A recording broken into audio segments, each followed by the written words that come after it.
Okay, so I'm about to show you guys the gardening, homesteading with toddlers video, okay?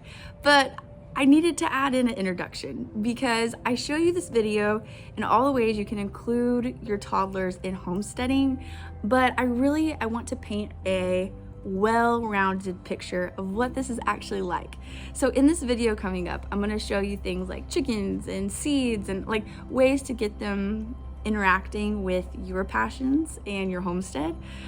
But I do also want to speak to the fact that when I would watch videos with toddlers, like I love Roots and Refuge. She is such an inspiration to me, Jess Sowards. But I would constantly think like, oh my gosh, that is not my life. Like, how is she out in her garden, like walking around, doing an hour-long tour when my kids are at the window screaming because they have to stay inside with dad, right? Like, or how is she making all this stuff in her house is so quiet? Like, I just really had a hard time relating, and she's in a different season. Like, her youngest was, I don't know, 3 or 4 when I started watching her videos, maybe 4 or 5. But what I want to tell you is that it is work, okay? And it is frustrating at times.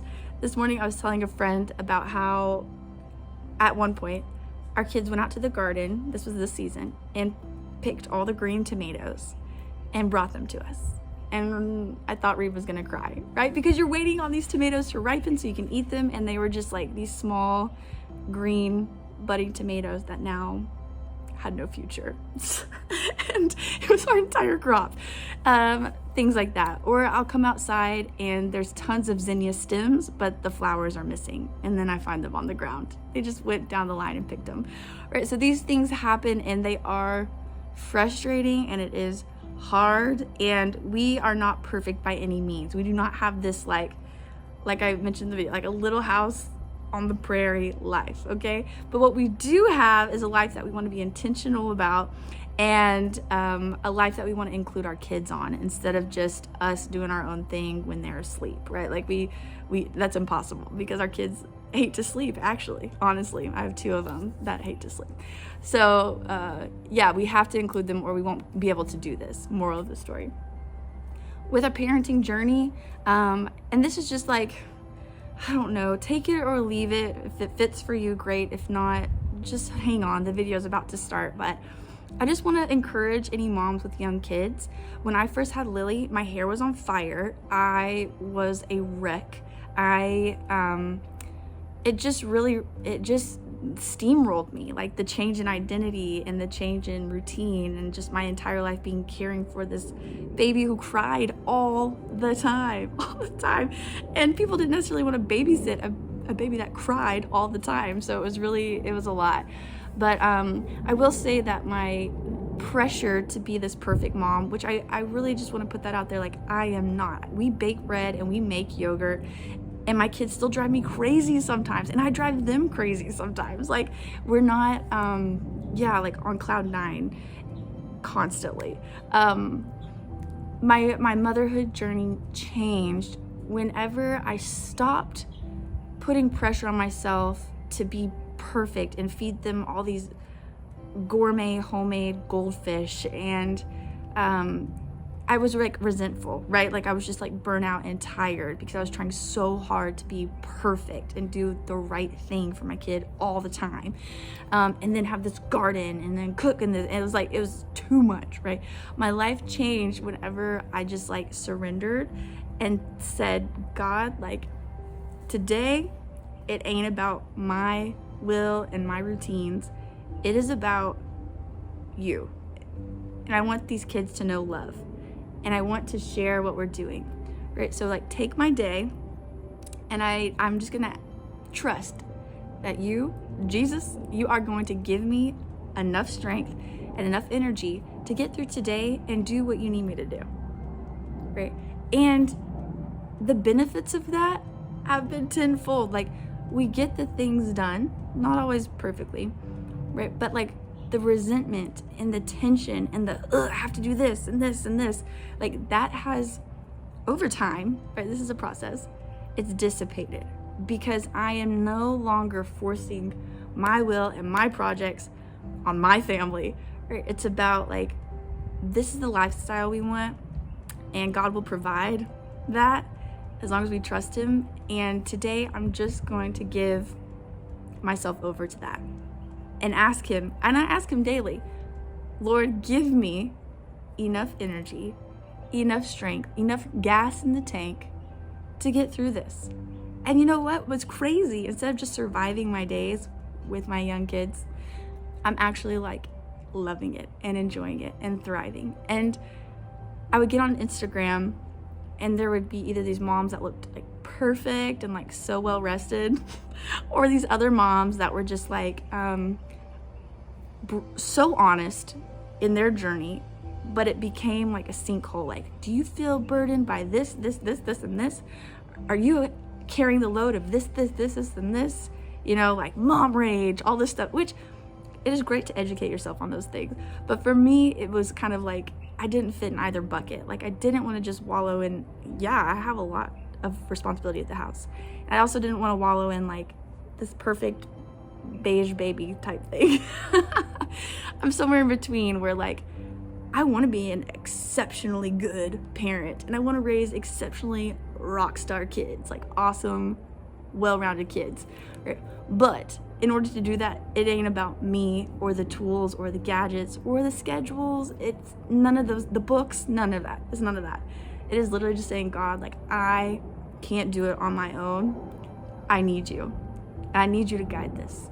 Okay, now we can watch Homesteading with Toddlers, because I want you to know where the fount of energy comes.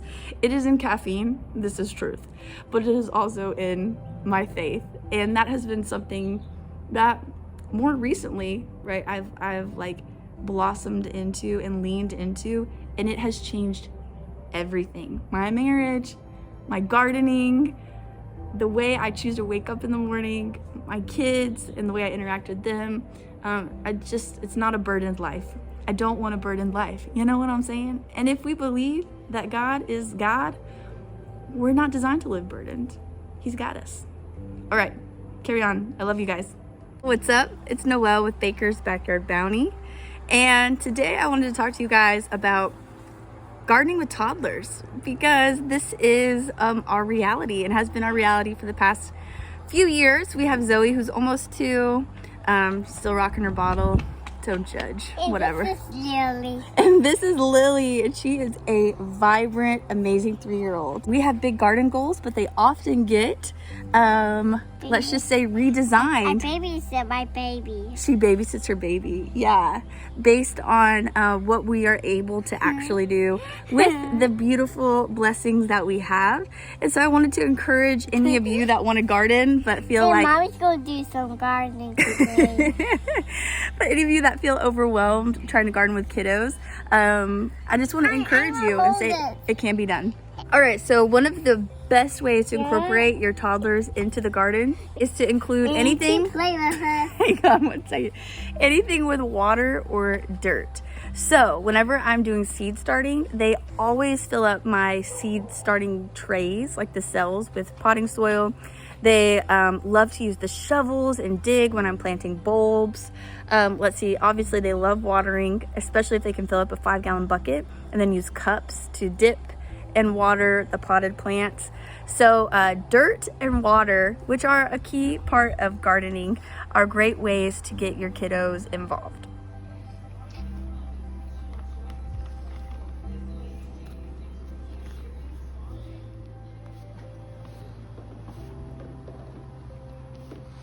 Can I see your hands, Mom?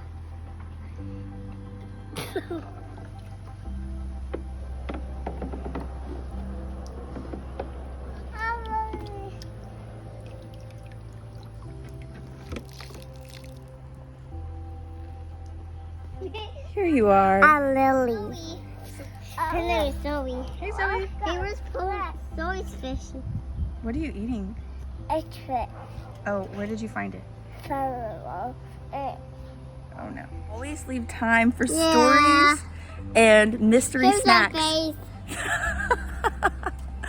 Mystery Here's snacks. my eyeballs. They find under pots. Yeah. Yeah, in the garden, in the dirt. Yeah. Building that immunity. Yeah. That's it. Now we have to try it. cool accessories never hurt either. Now we are Boots, cool accessories. Yeah. All this is encouraging. Why do we have to be quiet? Oh, we don't have to be quiet. Why do we have to be quiet? We're loud people. Just look at my face. Let's go. So one of the things my kids love the most is harvesting, which makes sense because I love it too. But it gives them a sense of satisfaction and hits all my buttons because then they know where food comes from. So that's always rewarding for me. You can harvest daily in the summer is okra. So that's something that is an easy way to daily include the kids in the garden. There you go. Those are all lettuce seeds. So these are gonna be for our baby greens. And so it really doesn't matter if they're spaced out perfectly because they're baby greens. So the more you thin them by cutting them down, then the bigger they get. Yeah. I want to help get these out. Okay, sure. Which one left? So toddlers are great at baby greens. No, All right. hold my hair like this. You gonna teach her? My. Yeah. We just sprinkle them all over the pots. My. So who knows what will actually grow, but it's more about the process, right? I want them involved. More, Mom. Did you put them all in the pots? Yeah. Okay. All right, cool. So as you can see, gardening with them is not all quaint little house on the prairie. Perfect. I think the biggest part is we have to manage expectations. A lot of lettuce seeds were spilt in that demonstration, okay? But, you know, like lettuce seeds are not super expensive, and if extra lettuce pops up in the garden, no problem. And to me, it's worth it because the kids get to experience and be a part of what Reed and I are building. And I really want my kids to fall in love with nature, and so I will pay the price of some lettuce seeds for that. So of course, baby chicks are always a good way to get your kids involved. Lily, we're trying to teach her responsibility by giving the baby chicks food and water in the mornings. It's a little hit or miss. I mean, she's 3, but we're working on it. Yeah, we ended up going to Tractor Supply and we got 8 chicks to replace our flock so that they'll start laying next year. Hopefully sooner rather than later because we really need some eggs. But we got 4, I guess they're golden laced Wyandottes, and then 4 sex links. They are red stars and they're supposed to lay like 300 eggs a year. So we'll see. Hopefully we'll be drowning in eggs in no time.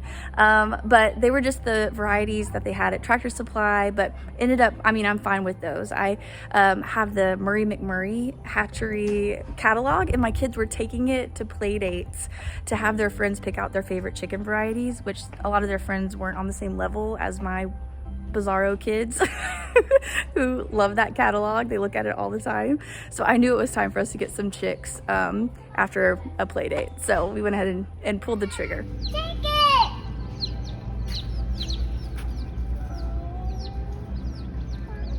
How we pick them, Mom? How Which we one are pick these? them? How we pick them, Mom? We gotta just ask the workers. Are you excited?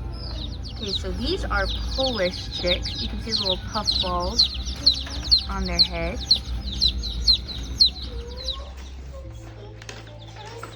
Hi! Oh, baby chicken. So cute. Chicken. Honey, look at them. No. You go here. And